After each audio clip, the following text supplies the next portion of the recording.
In the beginning was the Word, and the Word was with God, and the Word was God. And in him was life, and this life was the light. And John says to us that darkness will never, ever put out light. And this is what I experienced when I went to Israel. And I would like you to come with me on this journey and enjoy the Bible coming alive.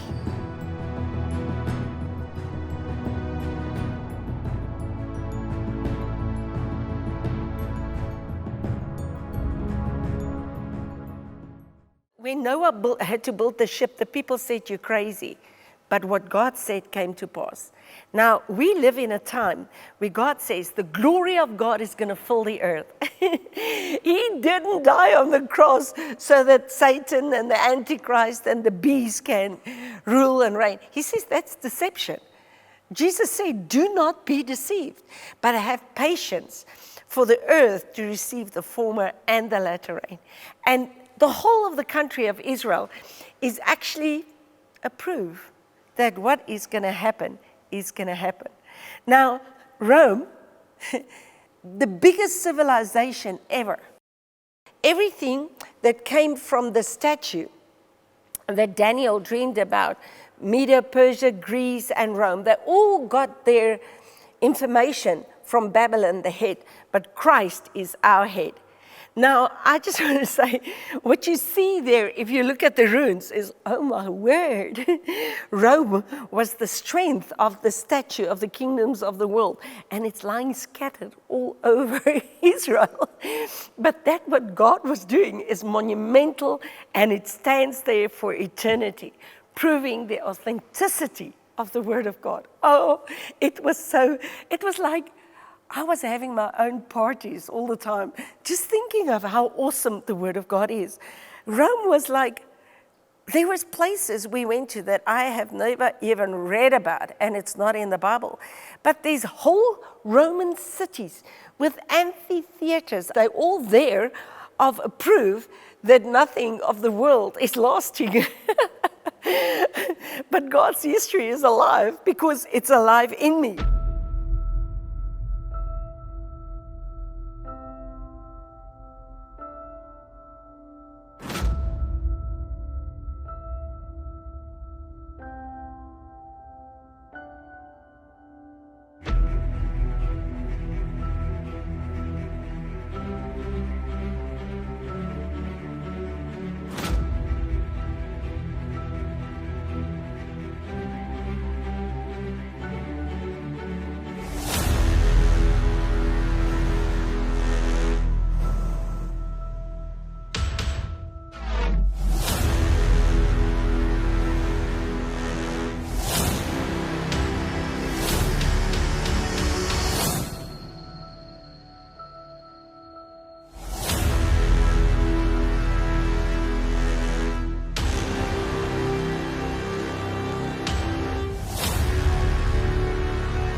There's nothing of Rome anywhere in any person left, but it's in the governments, in the cultures of the world that's not going to be lasting.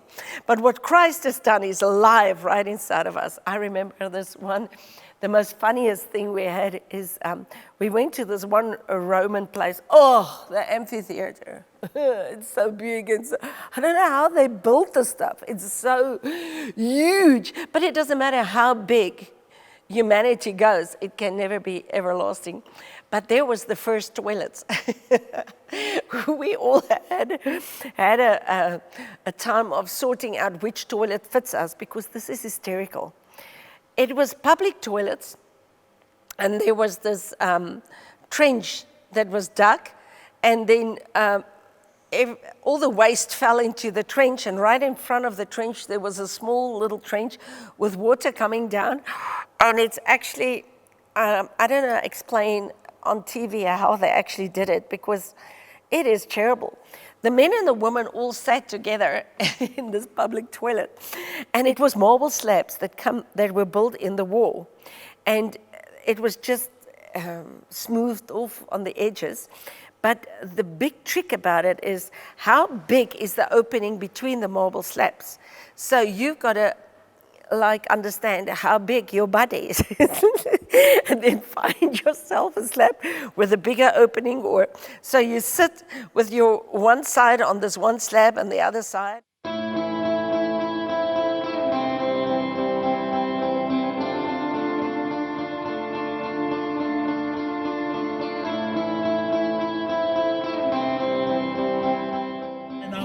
The big tushy, how the stones is like that.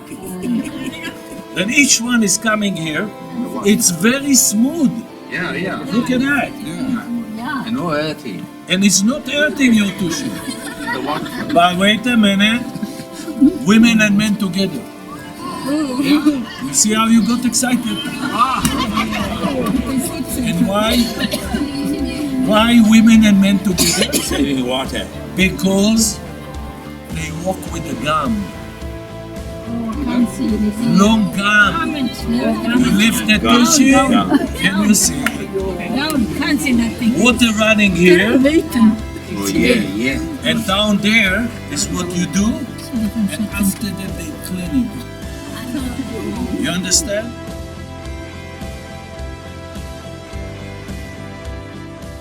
And then they have slaves that have got moss on sticks.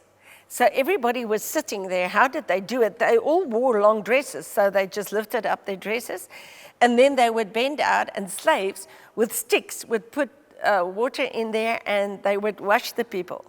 Now, what is so terrible to me is the slaves eventually found out that if they dipped their stick with the moss that they found into vinegar, it sort of cleans it up and all the loose particles go, and they used that vinegar water to clean the sticks that they cleaned the people with. So this is how you went to the loo, men and women together, it was like. And when Jesus said he's thirsty, they gave him their water, the vinegar water that they cleaned people with. So there was a few shocks that came to me that I'm like, we've got no idea what Jesus came to do. He came and he became a servant. He became obedient unto death, even the death of the cross. But it is a lower point than we can ever imagine, because we know that Paul, he has also been flogged. There's other Christians that's also been crucified. But what was did to the Christ has never been done. The history writers say that his back was plowed open. They hit him 39 times with a cat of nine tails, and they hit him horizontally, and the last one came. So every time they hit him, it was 9 strokes, and each end had a little bone or an iron, and it opened his back in lines like this. And the last one they hit, they say when they hit the last one, it burst open, that you could see his intestines. He was not a man. He was not in the form of man anymore. He took it everything. He gave everything. He became so low that he had to drink the vinegar water. And it's like, we just don't understand what Christ did for us. And if you understand the humbleness of the country,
we're getting close to the border that used to be Lebanon, Syria, and Israel. And we're going to start to drive up to the barriers.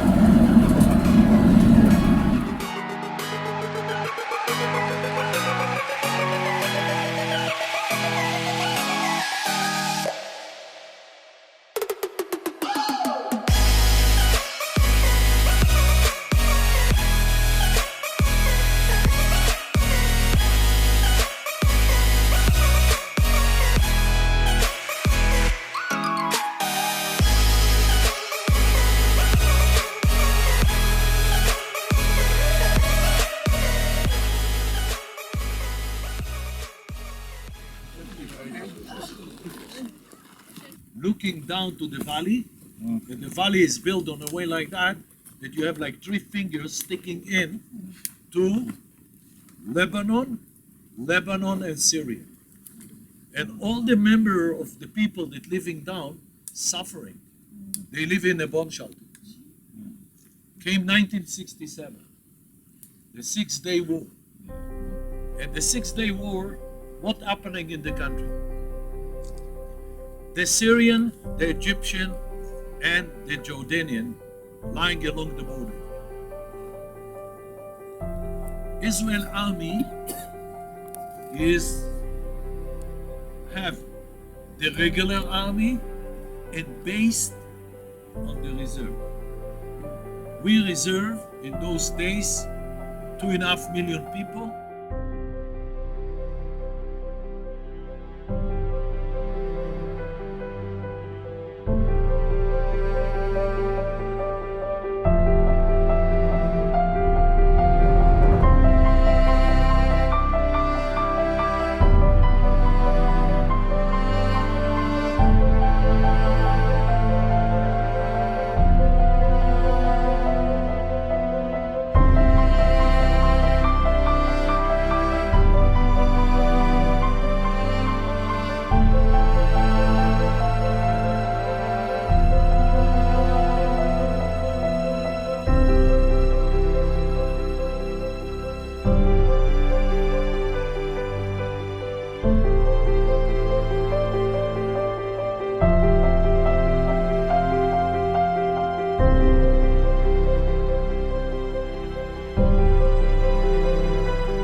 Guys, I just want you to know that you are the only tourist, but the only tourist from the all buses that you saw that you came here.